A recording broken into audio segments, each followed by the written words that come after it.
Man, this is wild. A vacation turned into straight chaos. We're talking about American tourists out in Turks and Caicos. Sun, beach, vibes, and then suddenly, boom, full-on fight breaks out. And now, the internet is split. Like really split. Some people saying, yo, they should have just paid. Others like, hold up, something ain't adding up. So what actually happened here? From what's being reported, and this part matters, the situation allegedly started over money. Some say the tourists refused to pay for services. Others are saying, nah, everything was supposed to be all-inclusive, already covered. And that right there? That's where the confusion starts. Because all-inclusive usually means you paid up front. Food, drinks, sometimes activities it's handled. But here's the thing. Not everything on a beach is included. Jet skis, vendors, extra services, those are often separate. And according to some accounts online, these weren't even hotel staff like people first thought.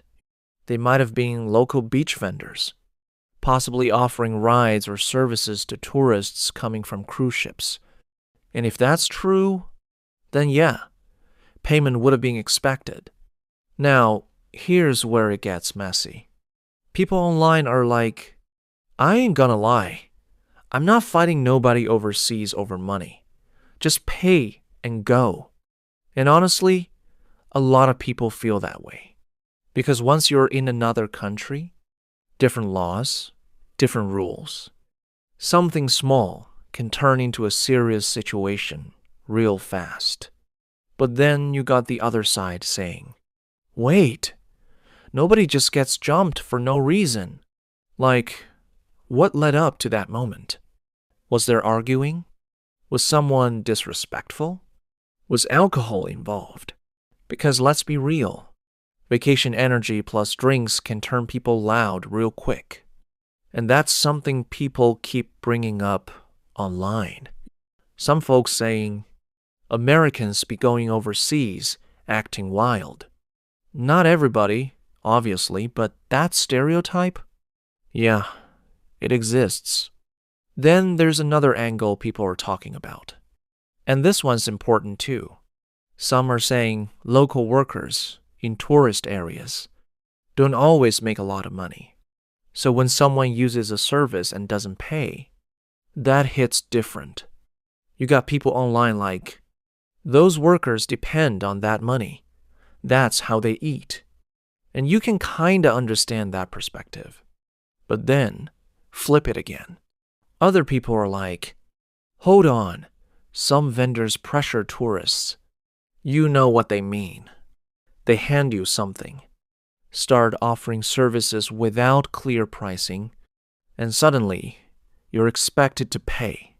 And if you say no, now it's tension.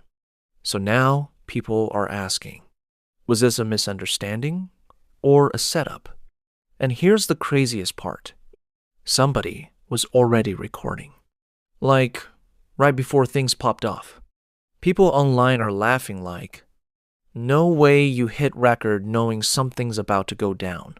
But at the same time, that video is the only reason we're even talking about this. Now let's be clear about one thing. There is no confirmed full story yet. No official breakdown of exactly what happened, step by step. So everything right now, it's based on clips, reactions, and different sides talking. And that's why the internet is going back and forth like crazy. Some people are siding with the tourists. Maybe they got scammed. Maybe they already paid. Others are siding with the workers. If you use the service, you gotta pay. And then you got people in the middle like, we need a full story before judging anybody. But one thing everybody seems to agree on, this situation got out of control fast. And it's a reminder, when you're traveling, especially overseas, communication matters. Knowing what you're paying for matters. Respecting people, that matters too. Because one misunderstanding can turn into something way bigger than it should be. And now, the video is everywhere.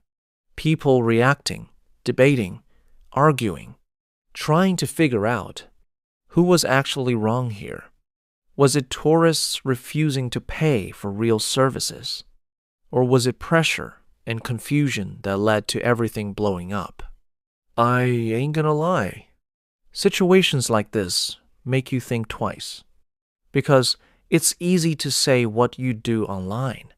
But in real life, different country, different energy, emotions high, that's a whole different story. So now I gotta ask you, if you were there, what would you have done? Would you just pay and walk away? Or stand your ground if you felt something wasn't right? And more importantly, who do you think was in the wrong here?